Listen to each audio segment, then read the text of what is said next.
ኢትዮጵያ ካብ ሓሊፋ ንጎራብቲ ሃገራት ኣብ ግምት ዘእተወ መእለይ ሓደገኛ ኬሚካላት ክተሃንጽ ምዃና በዓል መዚ ሓለዋ ከባቢ ኢንጂነር ሌሊሴኔሚ ገሊጸን። ዋና ዳይሬክተር በዓል መዚ ሓለዋ ከባቢ ኢንጂነር ሌሊሴኔሚ ኢትዮጵያ ኣብ ዝኸተመቶም ዓለም ለኸ ውዕላት ኣብ ሰባትን ከባብን ጉድኣት ዘሕድሩ ሓደገኛ ኬሚካላት ናብ ዓዲን ከይኣቱ ቁጽጽር ትገብር እያ ኢለን። ኮይኑ ግና ትካላት ጥዕና ኣብያተ ትምህርትን ካልኦት ትካላት ኬሚካላት ናብ ውሽጢ ዓዲ ኣታዊ ከም ዝገብራ ገሊጸን። እቶም ኬሚካላት ግዜ ግልጋሎቶም እንትሓልፍ ብግቡእ እንድሕር ዘይተኣልዮም ኣብ ጥዕና ሰባትን ከባብን ዝኸፈ ጸገም ዘሕድሩ ከም ዝኾነ በዚ ድማ ግዜ ግልጋሎቶም ዝሓለፎም ዘእተው ትካላት ንኻልዩ ይስራሕ ከም ዘሎ ኣመላኺተን። በተለያዩ ተቋማት የሚመጡ ኬሚካሎችን መሰረት ያደረገ ብዝተፈላለዩ ትካላት ቢሉ ዝመጽእ ኬሚካል ንኣብነት ብትካላት ጥዕና ኣብያተ ትምህርቲ ንላቦራቶሪ ዝውዕል ኬሚካላት ይኣትዉ እዮም። ኢትዮጵያ ዝኸተመቶ ውዕሊ ኣሎ እዩ። ብፍላይ ናብ ሃገርና ከኣቱ ዘይግባእ ዝተባሃሉ ኬሚካላት ኣለዉ እዮም። እዚኦም ብብርኪ ዓለም ዝተስማዕማዕናሎም ናብ ውሽጢ ዓዲ ከይኣቱ ቁጽጽር ምግባር እዩ። እዚ ድማ ንሰርሐሉ ኣለና።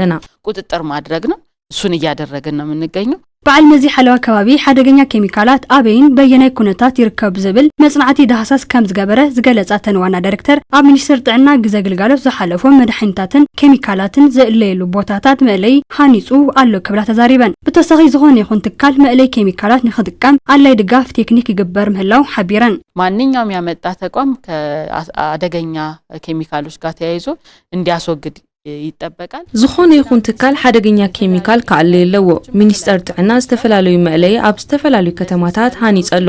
እዞም መእለይታት ዝሓለፎም ኬሚካላት መእላይ ብዝከኣለሉ ኩነታት እዩ ሃኒጹ ዘሎ። ከምኡውን ዝኾነ ይኹን ትካል ንኽጥቀመሎም ኢና ጌርና ዘለና። ብቴክኒክ እውን ንድግፈለና። ብዝበለጸ መጽናዕቲ ኣካይድና ኢና። ኣበየናይ ከባቢ ሓደገኛ ኬሚካላት ኣለዉ ዝብል ስራሕ ወጊና ኢና።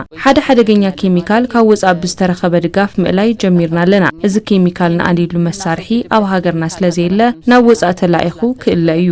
ወደ ውጭ ሀገር ተልኮ ዳምፕ የሚደረግ ይሆናል ማለት ነው። ኢትዮጵያ ቅድሚ ሕጂ መእለይ ሓደገኛ ኬሚካላት ከም ዘይነበራ መንግስቲ ጎራብቲ ሃገራት ኣብ ግምት ብምእታው መእለይ ኬሚካላት ንምህናጽ መጽናዕቲ ዲዛይን ይገብር ምላው ወሲኸን ተዛሪበን። መንግስት እቅድ ይዟል። መንግስቲ ምስ ሓደገኛ ኬሚካል መእላይ ተኣሳሲሩ እናሰርሐሉ ይርከብ። ሓደገኛ ኬሚካላት ንምእላይ ስራሕ ዲዛይንን መጽናዕቲ ሰነድን ኣብዚ ዓመት እናተጸንዐሉ ይርከብ። እቲ መእለይ ኣበይ ክኾን ኣለዎ ንምንታይ ዓይነት ክኾን ኣለዎ ብዝብል ንጎራብቲ ሃገራት ብዝኾን መልክዕ መጽናዕትና ተኻይደ ይርከብ። በዚ መሰረት ናብ ተግባር ክእትዩ የተጠና ነው የሚገኘው። የሱ ጥናት ውጤት ደግሞ ወደ መሬት የሚወርድ ይሆናል።